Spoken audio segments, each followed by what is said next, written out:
in hardware first and then fly it. And they said, you go with us. And the people who gave me my physical, we need more important people than you to go. And I said, yes, sir. But the pilot said, you be down there at 4:30 in the morning or whenever, and you fly with us. And I'd sit down in between the two of them. And we flew up into Oklahoma and Arkansas. But that was a nice experience. And from there, I stayed on, and I worked the human factors aspects. And there's a gentleman that was there that came down to NASA. And I would have loved to come to NASA. And some of the people up there, engineers, I knew one engineer very good.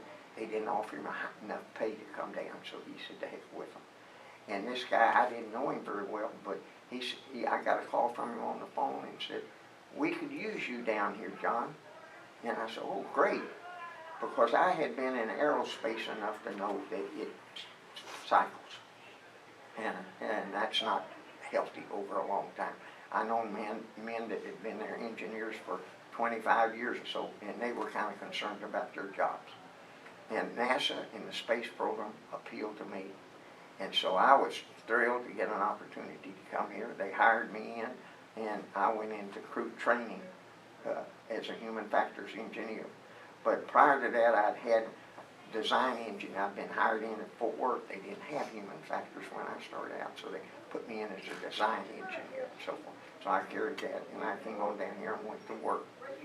And I was happy to be here, and what we did was work with the astronauts after Gemini 12, getting ready for Apollo. We trained them on the KC-135 aircraft out here at Ellington. And my job was to help do whatever it needed to learn to fly. And I was in Crew Systems Division. And we looked at suits, visibility, mobility, what you could reach, and things like that. So I stayed in that organization. We flew through Apollo 11 and so on, and certainly got living around here, got to know some of the astronauts quite well. And I enjoyed being here. I felt lucky to be here personally. And then we had this disappointment. In 1972, we had what we call a rift. That's where they get rid of organization. And they got rid of the organization I was in completely. Boom. And my wife said, well, you ought to quit. And I said, no, I've got my family here at school, and I'll just stay on here.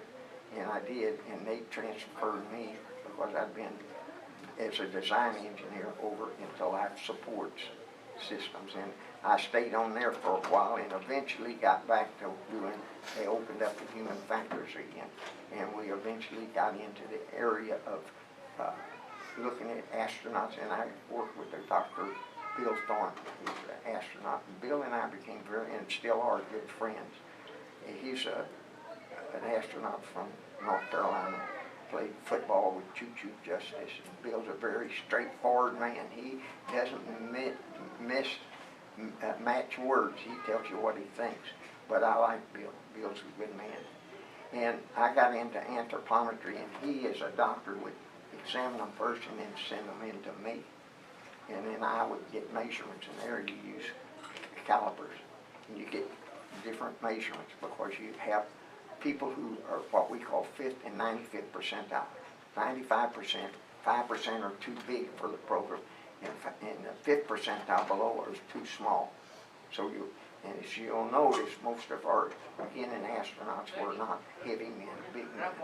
They were down maybe 160, 170 pounds at most. And we had to be concerned about what they could reach and do things like that. And we put out I worked with the people in Wright Patterson Air Force Base, got to know them quite well, and they had been in the business a long time. And we put out a book, an award-winning book on anthropometry. Now, I didn't do it personally. I got the contract, and Bill Thornton, my boss, and I, we went out and we received bids. And Thornton picked another group of people to do the book, and I told my boss, I said, Bob, I said, I know the people at Wright Pat, they've been in this business a long time. Let's stay with them. and he voted with me, and we voted Bill Thornton. And so we got it to our people, and they made a award-winning book, and Bill contributed. And so what I told, Bill came to me later, and he says, John, you made the right decision. And I thought that was really, showed what kind of gentleman he really is. He's an outstanding man. And the book was successful. We have an anthropometry organization, and I headed that up for a while, and I left that and went into what we call student experiments. I did some other stuff on Skylab, wrote an article about what we call microgravity posture. When you get in microgravity and you unload the body, you kind of take on a fetal position. And this becomes important maybe in work layout, where you're working at a station, what you can reach and not. And all I did was take pictures off of Skylab and try to analyze them. And I had talked to, I knew the people at Wright Patterson, the gentleman that had predicted that that would happen way back before we started in space. So, and today Nissan, if you'll notice on their cars, talk about zero gravity seats. I think that's very interesting. And all I can think, well, what they're doing is looking at your posture, because you do take on that. But I'm not sure about what zero gravity seats really mean, but that's fine too. I stayed around and went into student experiments eventually. My division chief called me and said, John, would you like to handle this program? And I said, yes, sir, I sure would. And so NASA headquarters picked, the National Science Teachers Association had a contract to pick the students. They picked 25 students, or 50 students at first, and that was too many over time. And they picked them, and then NASA headquarters went around and found somebody that would put up the money. For instance, Kentucky Fried Chicken sponsored a student experiment. And this young man was at Purdue, Purdue, and what it was, he said that he knew that eggs don't develop by themselves. The old hen has to turn that egg over, or the heart won't be right. I didn't know that. But now, if we put them in microgravity, what'll happen? That was his question. And we fly them. So we flew them 5 days old and 7 days old, then out to see. And they brought them down here, and we put them on this centrifuge over here and see if we could shake them into scrambled eggs. But sure enough, we didn't. We flew those. And Kentucky Fried was very interesting. They put up the money for everything, and we got them all ready for flight. And doggone, there's something happened between headquarters and NASA here, and they scrubbed the flight. Boy, the vice president of Kentucky says, John, we don't want to hurt you, but you already told us we could fly. And I said, yes, sir, I sure did. And I'll stand right behind that. And they said, we're in with Mr. Reagan, and we're going to get something done about this. Well, fortunately, the politics got straightened out, and we did fly the experiment. And they did a fine job. They hired in a bunch of scientists, doctors, and so forth. So when they landed out in California at Edwards Air Force Base, they came back and landed and got the eggs off. They examined them. Some of them turned into chickens, and some of them died, and all of that. But that was a great experience. And they advertised it heavily, and they were very pleased. And the program was, I think was very, very successful in many ways. We had a lot of kids that came in and had different experiments, went to be doctors and scientists and so forth. And I felt that it was great too. For instance, we had one to fly bees. We flew 3,000 bees. Well, there's a gentleman worked out here in Houston at the airport out there, and he was a bee raiser down here in South Texas, and he supplied the bees.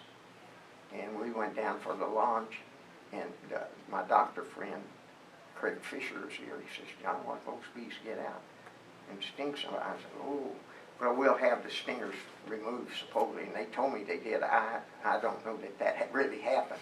But we put them in case, see, we put them in the middeck, and that's where we ran into some problems. After the first flight, and then the next one came up, we wanted to fly rats. And Boy, they went through the city. We don't want rats up there. That's where we live.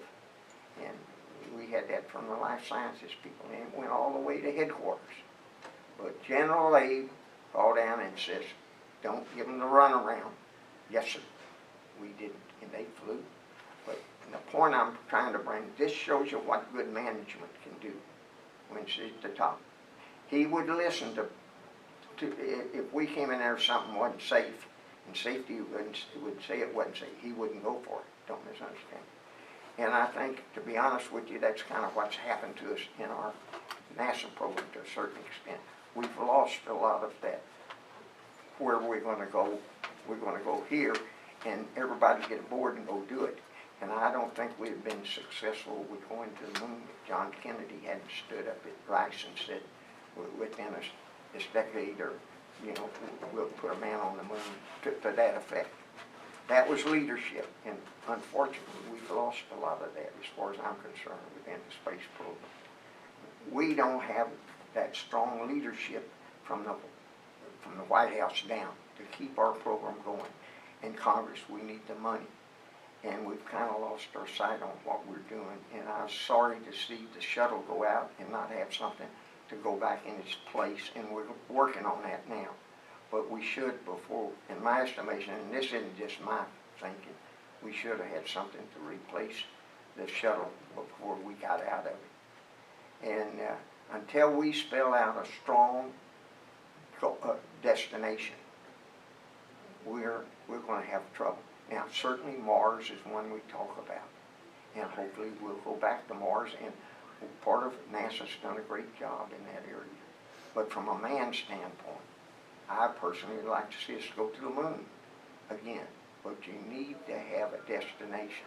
If I came to you and said, let's take a trip, but I don't tell you where we're going, it's kind of hard for you to pack your stuff, what you want to take, taking a greater lead in this nation in space.